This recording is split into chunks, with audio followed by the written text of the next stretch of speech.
So you're planning that incredible trip, right? Maybe it's a dream vacation, a semester abroad, or finally seeing family again. But there's often this one kind of intimidating step that stands in the way: the visa application. Well, today we're going to pull back the curtain and make this whole thing crystal clear. You know that feeling? You're staring at this long list of visa requirements and you just feel completely overwhelmed. All the paperwork, the personal questions, and then the interview. It can honestly feel like you're trying to find your way through a maze with no map. But that's exactly why we're here. Think of this as your map and your compass. We are going to break it all down, piece by piece, so you can walk into this with total confidence. So let's start at square one. First things first. Let's make sure we're all on the same page. What even is a visa, and why do you need one in the first place? Okay, so a visa isn't just a cool stamp in your passport. It's actually a formal permission slip from another country's government. It basically says, okay, we've looked at your application and we're giving you permission to enter our country for a specific reason, like tourism or school, and only for a certain amount of time. So why go through all this trouble? Well, it really boils down to three big things: security, control, and regulation.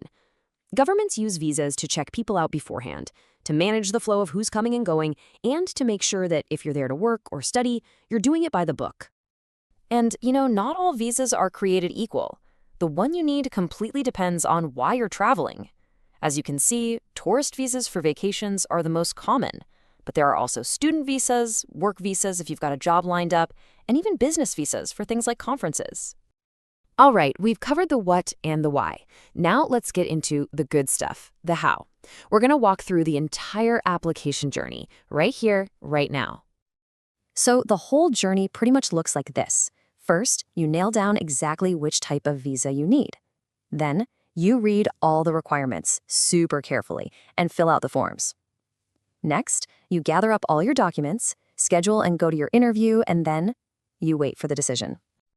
Now, of all those steps, gathering documents is where a lot of people trip up.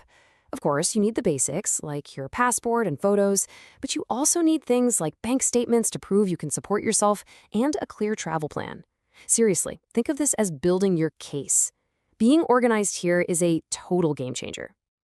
Okay, let's talk about the part that makes most people's palms sweat: the interview. I get it, it sounds scary. But honestly, with a little prep, you can walk in there feeling totally cool and collected. Let's break down what to expect. You can pretty much guarantee this is one of the first questions you're going to hear. The visa officer just wants to know, in simple terms, why you want to visit their country. The absolute best way to answer is to be direct and confident. Don't be vague and just say, for a trip. No, you want to say something like, I'm going on vacation to Miami, Florida, or I'm visiting my sister in Chicago to meet her new baby. See? Specific is always better. Here's another one that seems simple but is super important. They need to know exactly how long you plan to stay. And this is so crucial. Your answer has to be exactly the same as what you wrote on your application form. If your form says 2 weeks, you say 2 weeks. If there's any difference, even a small one, it can look like a red flag. So just make sure your story is consistent. Okay, now we are getting to what is probably the single most important idea in this entire process. It all comes down to proving your ties to your home country. So what in the world are ties? Well, they're all the things in your life that connect you to your home: your job, your family, your property, the things that are going to pull you back. I love this analogy. Think of them like invisible ropes anchoring you to your home, making it obvious that you're coming back after your trip. And when you see it laid out like this, side by side, it just clicks, right? On one side, you have all these signs of a stable, rooted life: a good job, a house, family. But on the other side, you have things that might make an officer wonder if you have strong reasons to return. Your job is to paint a really clear picture of that strong ties column. Because at the end of the day, that's the interviewer's main job.